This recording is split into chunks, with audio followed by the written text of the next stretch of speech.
साथियों, आप सभी का स्वागत है आपके अपने online platform day night classes पे। देखिए, आपको निरंतर वीडियो दिए जा रहे हैं। करंट अफेयर का आपका मैं बताता चलूँ, बहुत लोग डिमांड भी कर रहे थे। तो करंट अफेयर जो है आपका, उसकी आपको पिछले पूरे साल 2022 का फुल आपको 6 पार्ट में वीडियो मिला है। जल्द ही आपको पूरा एक फुल्ली पार्ट मिलने वाला है, उसको रिवाइज कर लीजिए, उस वीडियो को देखिए। उसके बाद हम आपको कुछ इम्पॉर्टेंट फैक्ट्स हैं, कुछ इम्पॉर्टेंट जो प्लेसेस हुए हैं, जो अनाउंसेस हुए हैं, जो समिट्स हुए, उन सब के वीडियो करंट अफेयर में धीरे धीरे देते जाएंगे। ये आपका जो हमने करंट अफेयर कराई है एसएससी सीएचएसएल के लिए बहुत इंपॉर्टेंट है। एफसीआई के जो लोग एग्ज़ाम दे रहे हैं उनके लिए इम्पोर्टेंट है। एलआईसी डबल एओ के मेंस में इम्पोर्टेंट करेगा ये रोल प्ले। सीजीएल का मेंस होना है, उसके लिए बहुत इम्पोर्टेंट है। और साथ ही साथ आपको बता दूं कि एसएससी एमटीएस का पेपर होना है और आगे आने वाले वीडियो एग्ज़ाम होना है, तो उन सभी के लिए बहुत इम्पोर्टेंट है ये। साथ ही साथ आपको ये भी पता है कि अब कंप्यूटर की क्लासेस आपकी स्टार्ट हो गई हैं।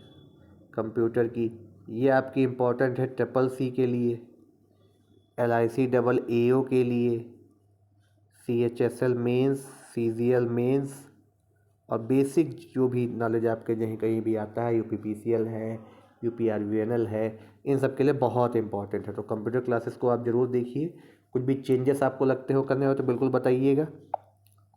और हम मध्यकालीन भारतीय इतिहास की सीरीज लेकर के आपके सामने हाजिर हैं। इस सीरीज में हमने आपको अभी तक जो बताया था वो आपका, हमने कासिम से स्टार्ट किया था, फिर आप दिल्ली सल्तनत पे आए थे, गजनी गौरी, उसके बाद दिल्ली सल्तनत में ऐबक इल्तुतमिश से होते हुए बलबन से आगे बढ़ते हुए हम खिलजी वंश पे आए थे। खिलजी वंश के बाद तुगलक वंश कर चुके थे। तो तुगलक वंश आपको हमने बता दिया था कि तुगलक वंश जो है समाप्त हो जाता है किसके, आपके मंगोलों के आक्रमण से। तैमूर लंग ने जो आक्रमण किया था, तैमूर लंग देखिए, तैमूर ने दिल्ली पर आक्रमण किया और वहाँ से महमूद शाह जो है पलायन करके गुजरात भाग गए थे। जो महमूद थे, अंतिम शासक थे, नसीरुद्दीन महमूद शाह, ये गुजरात भाग गए थे, गुजरात चले गए थे।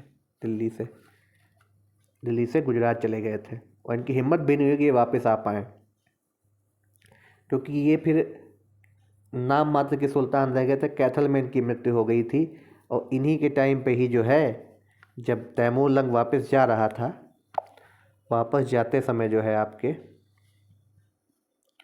वापस जाते समय तैमूर लंग ने जो है क्या किया था,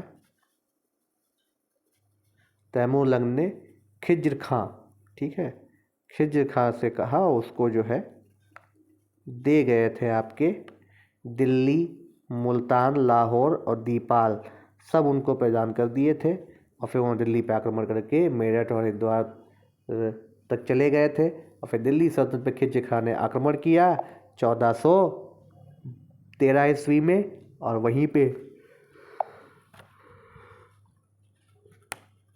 सैयद वंश की स्थापना करते हैं। तो आइए देखते हैं। सैयद वंश 1414 से 1450 तक रहा था। 36 वर्षों का उन्होंने शासनकाल किया था। खिज्र खां 1414 से 1421 तक रहे। सल्तनत कालीन राजवंशों में सैयद वंश का शासन 37 वर्षों तक रहा। इस समय विकेंद्रीकरण की प्रवृत्तियां जोर पकड़ने लगीं।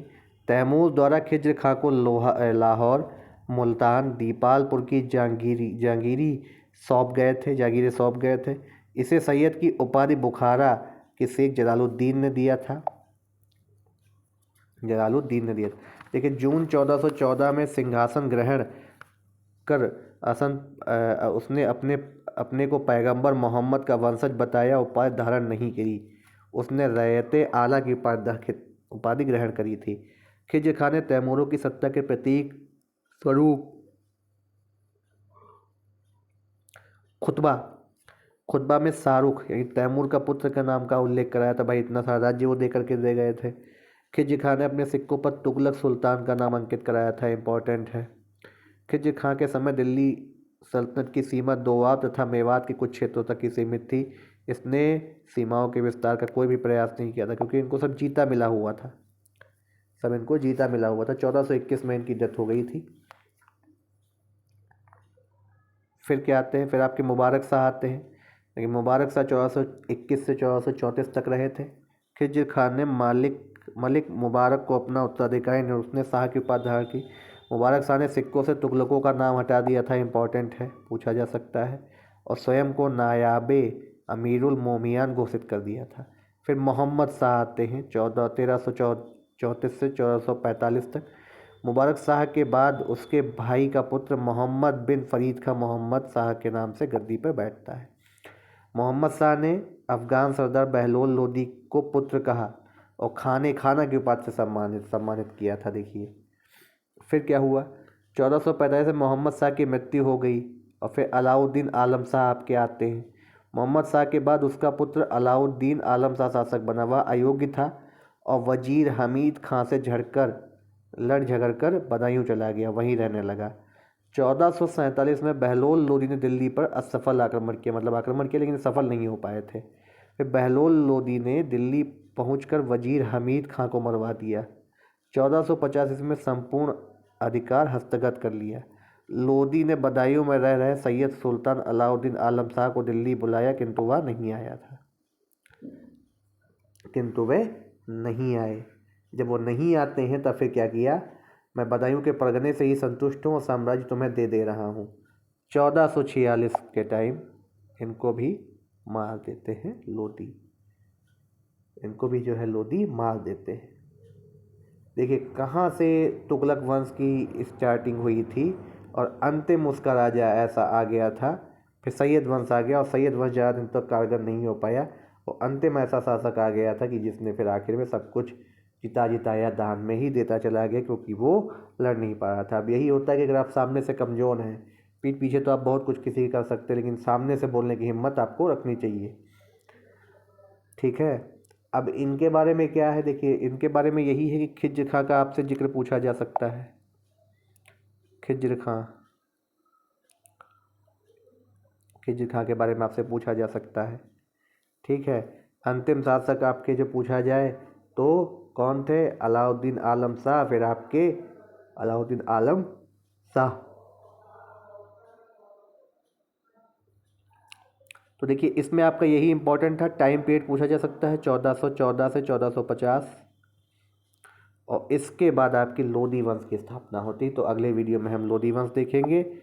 अभी आपको कुछ इंपॉर्टेंट फैक्ट बताते चलूँ जो सैयद वंश में इतना कुछ खास नहीं है, लेकिन जो इससे पुराने वीडियो में आपको कराया गया उसमें कुछ खास है। देखिए जजिया कर हम आपको बता चुके थे, आपसे पूछा जा सकता है जजिया कर के बारे में, बिल्कुल गांड बांध के रख लीजिए। जजिया कर सबसे पहले किसने लगाया था,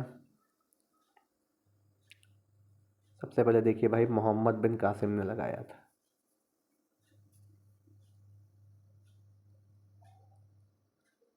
मोहम्मद बिन कासिम ने। उसके बाद इसको इल्तुतमिश या ऐबक में से किसी ने हटाया था। उनके हटाने के बाद बलबन ने लगाया, और ब्राह्मणों पर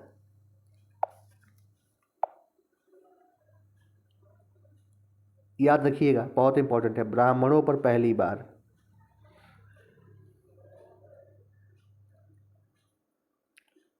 ब्राह्मणों पर प्रथम बार फिरोज तुगलक ने कराया।